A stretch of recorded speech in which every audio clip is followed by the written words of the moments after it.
আধিক্য থাকার কারণে আমাদের মা বোনরা জাহান্নামে অনেক বেশি পরিমাণে যাচ্ছে।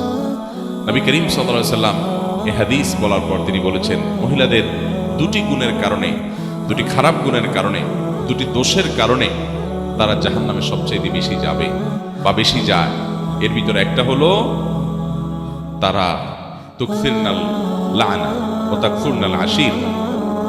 তিনি বলেছেন, তোমরা মহিলারা বেশি বেশি করে লানত দাও, অভিশাপ দাও। এটা একটা রোগ।